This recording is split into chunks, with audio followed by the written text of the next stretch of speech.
नमस्कार दोस्तों, स्वागत है आपका अपने चैनल स्टडी अड्डा में। तो दोस्तों, आज की इस वीडियो में हम बात करने वाले हैं टाइप्स ऑफ सेल्स के बारे में। तो फ्रेंड देखिए, हम अपने सिलेबस को कवर करते हुए आगे बढ़ रहे हैं टॉपिक वाइज टॉपिक्स। तो हमने इससे पहले के टॉपिक्स भी डिस्कस किए हैं। अगर आपने वो वीडियो नहीं देखी है तो उनका लिंक मैं डिस्क्रिप्शन बॉक्स में दे दूँगा, आप वहाँ से उन वीडियो को भी देख सकते हैं। तो फ्रेंड ज़्यादा टाइम वेस्ट नहीं करते हुए स्टार्ट करते हैं। तो इसमें सबसे पहले हम बात करते हैं टाइप्स ऑफ सेल्स के बारे में कि जो सेल्स होती हैं वो कितने प्रकार की होती हैं। तो देखिए फ्रेंड, आप सभी को अच्छे से पता होगा कि जो सेल्स होती हैं वो होती हैं सिर्फ दो प्रकार की, एक प्रोकैरियोटिक सेल्स एंड एक यूकैरियोटिक सेल्स। पर देखिए, उनके अलावा भी कुछ सेल्स होती हैं जो कि होती हैं डिफरेंशिएटेड सेल्स और अनडिफरेंशिएटेड सेल्स। तो इनके बारे में बहुत कम जगह देखने को मिलता है। तो इनसे भी क्या होता है, एक दो बार मैंने देखा है एग्जाम में कि क्वेश्चन पूछ लिया जाता है। तो देखिए, ये अनडिफरेंशिएटेड सेल्स आखिर होती क्या हैं। तो ये जंतु या विभज्योतक कोशिकाएं हैं जो विभाजन की शक्ति प्राप्त करती हैं।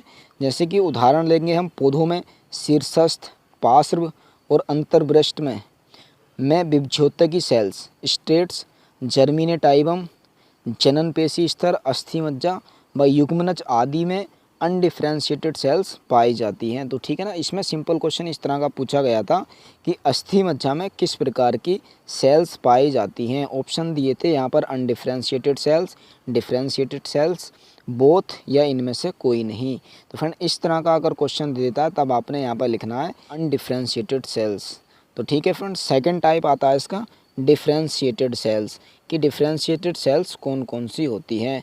तो फ्रेंड देखिए, संकुचन के लिए पेशीय कोशिकाएं, सूचना प्रसारण के लिए तंत्रिका कोशिकाएं, विलय संचरण के लिए चालिनी नलाकार कोशिकाएं, ऑक्सीजन संगठन के लिए आरबीसी। तो ये जो सेल्स होती हैं इसको हम डिफरेंशिएटेड सेल्स बोलते हैं।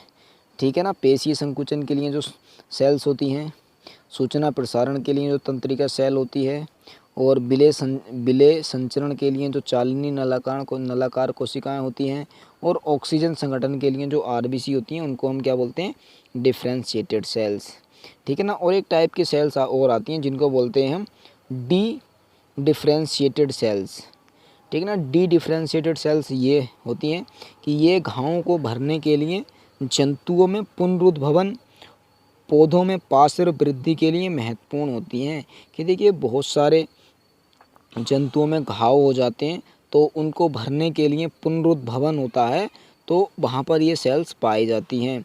और जो प्लांट्स होते हैं उनमें पार्श्व वृद्धि के लिए ये सेल्स प्रेजेंट होती हैं। ठीक है ना। तो ये तीन टाइप की सेल्स हैं, आपने ध्यान रखना, dedifferentiated cells, differentiated cells, undifferentiated cells. तो इनका भी आपने ध्यान रखना है। अभी देखिए, हम बात करते हैं प्रोकैरियोटिक सेल्स के बारे में।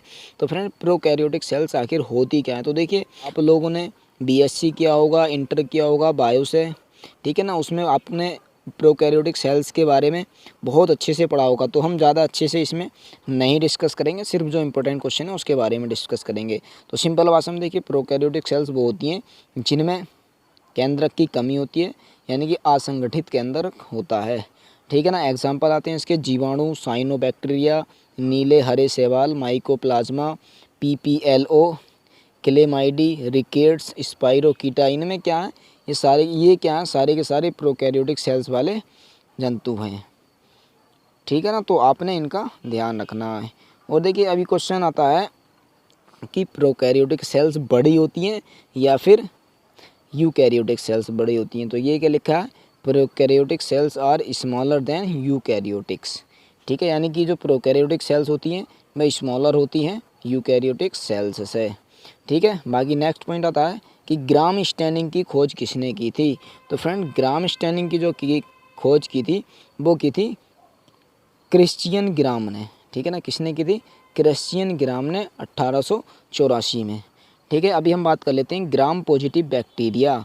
तो फ्रेंड, जो ग्राम पॉजिटिव बैक्टीरिया होते हैं वो होते हैं pneumococcus, streptococcus, staphylococcus, bacillus, clostridium, mycobacterium और स्ट्रेप्टोमाइसिस। ये जो बैक्टीरिया होते हैं इनको हम ग्राम पॉजिटिव बैक्टीरिया भी कहते हैं। तो इसमें जो क्वेश्चन पूछा जाता है, ये वो पूछा जाता है कि इनमें से तीन ऑप्शन दे देगा, तीन ऑप्शन में दे देगा और एक अदर दे देगा, और पूछेगा कि इनमें से कौन ग्राम पॉजिटिव बैक्टीरिया नहीं है, या फिर तीन अदर दे देगा और इनमें से एक ऑप्शन दे देगा और पूछेगा कि इनमें से कौन सा ग्राम पॉजिटिव बैक्टीरिया है। तो इस तरह से आपने इनका भी ध्यान रखना है।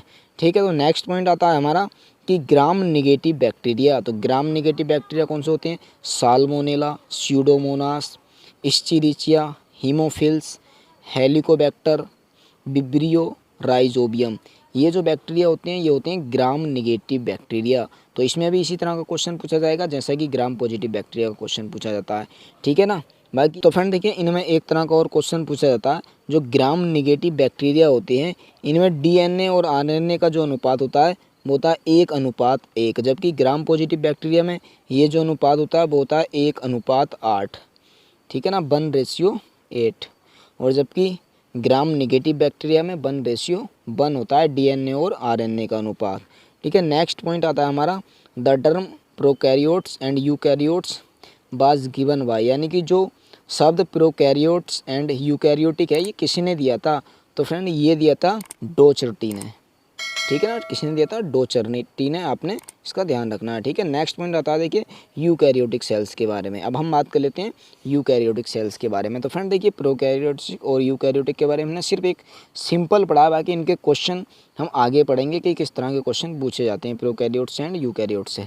बाकी देखिए यूकैरियोटिक सेल्स ये पाई जाती हैं प्रोटिस्टा यानी कि कवक में, मेटाफाइटा यानी कि पौधों में, और मेटाजोआ यानी कि जंतुओं में, एनिमल्स में। तो कवक में, पौधों में और एनिमल्स में यूकैरियोटिक सेल्स पाई जाती हैं।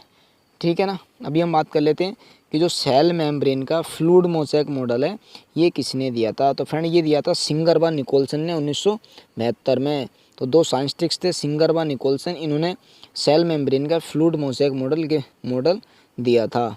ठीक है, नेक्स्ट पॉइंट आता है एक्टिव ट्रांसपोर्ट में किसका अवशोषण होता है? तो फ्रेंड एक्टिव ट्रांसपोर्ट में जो अवशोषण होता है वो होता है Ca positive, K positive, Na positive, Fe positive और I नेगेटिव। ठीक है ना, ये आयन होते हैं कैल्शियम, पोटेशियम, सोडियम, और ये आयरन का है और वो आयोडीन का है। ठीक है ना, तो इनके आयनों का भी एक्टिव ट्रांसपोर्ट में अवशोषण होता है। ठीक है फ्रेंड, नेक्स्ट पॉइंट आता है कि पदार्थों का आयात या निर्यात, यानी कि जो पदार्थ होते हैं सेल्स के अंदर उसमें जो उनका आयात या निर्यात होता है वो किसके द्वारा होता है? तो फ्रेंड ये है गोल्जी गाय यानी कि गाल्जी बॉडी, ER यानी कि endoplasmic reticulum, endosome, exosome, lysosome के कारकों द्वारा होता है। पदार्थ सेल्स में पदार्थों का जो आयात निर्यात होता है वो गाल्जी body, ER, endosome, exosome, lysosome इनके कारकों के द्वारा होता है। ठीक है ना, नेक्स्ट पॉइंट आता है बाह्य कोशिकीय द्रव को अंदर ग्रहण करना कहलाता है। तो फ्रेंड जो बाहर का कोशिका से बाहर का जो द्रव होता है उसको कोशिका के अंदर लेने की प्रक्रिया को हम क्या बोलते हैं? उसको बोलते हैं पिनेकोसाइटोसिस। ठीक है ना, पिनेको। अब देखिए हम बात कर लेते हैं थोड़ा सा एंडोप्लाज्मिक रेटिकुलम के बारे में, ER के बारे में। तो फ्रेंड देखिए इसके जो ऑर्गेनल्स हैं उनके बारे में भी हम पढ़ेंगे, कोशिकाओं के बारे में अच्छे से पढ़ेंगे। तो उसमें सबसे पहले पढ़ते हैं हम एंडोप्लाज्मिक रेटिकुलम यानी कि ER के बारे में। तो फ्रेंड एंडोप्लाज्मिक रेटिकुलम की जो खोज की थी वो की थी पोर्टर एटल ने 1945 में। और इनके साथ साथ इनके एक साइंटिस्ट भी थे, वो थे थॉम्पसन। तो इन दोनों ने मिलकर, पोर्टर एटल और थॉम्पसन ने मिलकर एंडोप्लाज्मिक रेटिकुलम की खोज की थी। अभी हम बात कर लेते हैं एंडोप्लाज्मिक रेटिकुलम नाम किसने दिया था? तो ये दिया था फ्रेंड पोर्टर ने, वो भी 1953 में। ठीक है, अभी हम बात कर लेते हैं कि ER किस में पाई जाती है। तो फ्रेंड ER जो पाई जाती है ये RBC को छोड़कर सभी के सभी यूकैरियोटिक सेल्स में पाई जाती है। तो सिर्फ एक एक्सेप्शन आता है RBC। तो आपने ध्यान रखना है कि RBC को छोड़कर सभी के सेल्स में एंडोप्लाज्मिक रेटिकुलम पाई जाती है। ठीक है ना, अभी हम बात करते हैं कि जो स्फेरोसोम होते हैं वो किस चीज़ से बनते हैं। तो फ्रेंड स्फेरोसोम SER से बनते हैं। SER का मतलब होता है स्मूथ एंडोप्लाज्मिक रेटिकुलम। ठीक है ना, जो कि ER का एक टाइप है। स्फेरोसोम स्मूथ एंडोप्लाज्मिक रेटिकुलम में बनते हैं। ठीक, नेक्स्ट पॉइंट आता है हमारा। ठीक है, तो फ्रेंड अब देखिए हम इनके कुछ इंपॉर्टेंट क्वेश्चंस के बारे में भी डिस्कस कर लेते हैं। तो फ्रेंड इंपॉर्टेंट क्वेश्चंस के अंदर इसके पहला क्वेश्चन आता है हमारा कि प्रोकैरियोटिक कोशिका में निम्नलिखित में से कौन सा कोशिकांग नहीं पाया जाता है। तो फ्रेंड प्रोकैरियोटिक जो सेल्स होती हैं उनमें से इनमें से कौन नहीं पाया जाता है? तो फ्रेंड देखिए राइबोसोम, क्या राइबोसोम प्रोकैरियोटिक कोशिका में पाया जाता है? तो ये सही बात है, ये तो पाया जाता है। कोशिका झिल्ली ये भी पाई जाती है। क्या केंद्रक यानी कि नाभिक न्यूक्लियस पाया जाता है? तो फ्रेंड ये नहीं पाया जाता है। और डीएनए भी पाया जाता है। तो फ्रेंड डीएनए दोनों सेल्स में पाया जाता है, प्रोकैरियोटिक्स में भी और यूकैरियोटिक्स में भी। और जो राइबोसोम्स होते हैं ये भी दोनों सेल्स में पाए जाते हैं। कोशिका झिल्ली ये भी दोनों सेल्स में पाई जाती है। पर जो नाभिक होता है ना, न्यूक्लियस होता है, ये दोनों सेल्स में नहीं पाया जाता। ये सिर्फ यूकैरियोटिक सेल्स में पाया जाता है और प्रोकैरियोटिक सेल्स में नहीं पाया जाता है। तो इस चीज़ का आपने बिल्कुल ध्यान रखना है। ठीक है, नेक्स्ट क्वेश्चन आता है हमारा। और फ्रेंड ये देखिए, ये जो क्वेश्चन है यूपीपीसीएस जूलॉजी वाले पेपर में 2001, एसएससी सीपीओ में 2016 में आया हुआ क्वेश्चन है। ठीक है, नेक्स्ट क्वेश्चन आता है कि यूकैरियोटिक कोशिकाओं में आरएनए का संश्लेषण डैश डैश में होता है। तो जो यूकैरियोटिक सेल्स होती हैं उनमें आरएनए का संश्लेषण कहाँ पर होता है? तो ऑप्शन है माइटोकॉन्ड्रिया में, सेंट्रियोल्स में, राइबोसोम्स में या फिर न्यूक्लियस में। तो फ्रेंड इसका जो हमारा राइट आंसर हो जाएगा वो हो जाएगा ऑप्शन नंबर डी, यानी कि न्यूक्लियस। यानी कि यूकैरियोटिक सेल्स में जो आरएनए का संश्लेषण होता है वो न्यूक्लियस के अंदर होता है। ठीक है, और ये क्वेश्चन भी देखिए एसएससी CHSL 2016 में आया हुआ क्वेश्चन है। नेक्स्ट क्वेश्चन आता है कि यूकैरियोटिक सेल्स में प्लाज्मा झिल्ली किससे बनी होती है? तो फ्रेंड यूकैरियोटिक सेल्स में जो प्लाज्मा झिल्ली बनी होती है वो होती है फास्फोलिपिड की। ठीक है ना, ये किस में बनी होती है? यूकैरियोटिक सेल्स में प्लाज्मा झिल्ली फास्फोलिपिड्स की बनी होती है। ठीक है ना फ्रेंड, और ये क्वेश्चन एसएससी CGL 2010 में आया हुआ क्वेश्चन है। नेक्स्ट क्वेश्चन आता है, निम्न में से किस कोशिका द्रव्य कोशिकांग को यूकैरियोटिक कोशिकाओं के भीतर प्रोकैरियोटिक कोशिकाएं माना जाता है? तो देखिए क्वेश्चन ये कहना चाह रहा है कि ऐसा कौन सा कोशिकांग है जो कि यूकैरियोटिक सेल्स के अंदर हों और उनको प्रोकैरियोटिक सेल्स माना जाता है, यानी कि उस कोशिकांग को एक प्रोकैरियोटिक सेल्स माना जाता है। तो ऐसा कौन सा कोशिकांग है? तो फ्रेंड वो जो कोशिकांग है वो है सूत्रकणिका यानी कि माइटोकॉन्ड्रिया। तो फ्रेंड देखिए माइटोकॉन्ड्रिया से बहुत सारे क्वेश्चन पूछे जाते हैं, यानी कि हम माइटोकॉन्ड्रिया को सेल्स का पावर हाउस भी कहते हैं। तो इस तरह के बहुत सारे क्वेश्चन पूछे जाते हैं। ये हम माइटोकॉन्ड्रिया के बारे में जब डिस्कस करेंगे उसमें इसके इंपॉर्टेंट क्वेश्चन जितने भी बनते हैं वो लेकर आएंगे। ठीक है ना फ्रेंड, नेक्स्ट पॉइंट आता है। और फ्रेंड देखिए ये क्वेश्चन जो है एसएससी CHSL 2010 में आया हुआ क्वेश्चन है। बाकी नेक्स्ट क्वेश्चन आता है हमारा कि प्रोकैरियोटिक से यूकैरियोटिक भिन्न है, कि जो प्रोकैरियोटिक कोशिका होती है वो यूकैरियोटिक कोशिका से किस प्रकार भिन्न होती है?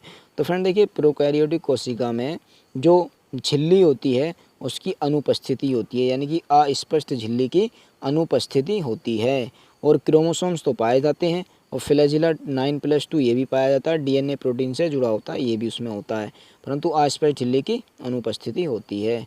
ठीक है ना, और ये क्वेश्चन फ्रेंड देखिए यूपीपीसीएस जूलॉजी वाले पेपर में 1999 में आया हुआ क्वेश्चन है।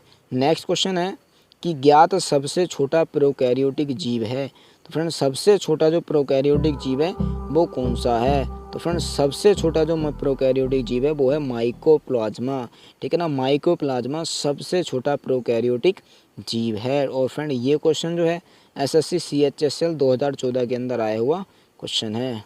ठीक है, तो नेक्स्ट पॉइंट आता है हमारा कि कोशिका झिल्ली की प्रवृत्ति क्या है? तो फ्रेंड कोशिका झिल्ली जो होती है वो पारग में होती है, अर्धपारग में होती है, गैर पारग में होती है या फिर स्वतंत्र पारग में होती है। तो फ्रेंड कोशिका झिल्ली जो होती है उसका जो नेचर होता है वो होता है अर्धपारग में, यानी कि सेमी परमिएबल।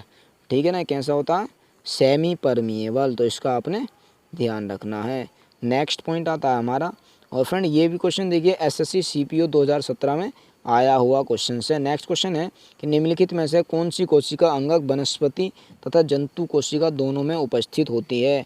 तो फ्रेंड ऐसा कौन सा कोशिकांग है जो वनस्पति सेल्स के साथ साथ एनिमल सेल में भी पाया जाता है? कोशिका भित्ति। तो फ्रेंड देखिए कोशिका भित्ति जो होती है वो सिर्फ प्लांट सेल में पाई जाती है, एनिमल सेल में नहीं पाई जाती है। ठीक है ना, और इसी तरह से लाइसोसोम, हरित लवक ये किस में पाए जाते हैं? ये प्लांट सेल में पाए जाते हैं। परंतु जो माइटोकॉन्ड्रिया होता है फ्रेंड, ये जो माइटोकॉन्ड्रिया होता है ये एनिमल सेल में भी पाया जाता है और प्लांट सेल में भी पाया जाता है। तो यही इसका राइट आंसर हो जाएगा और ये क्वेश्चन भी एसएससी सीपीओ 2017 में आया हुआ क्वेश्चन है।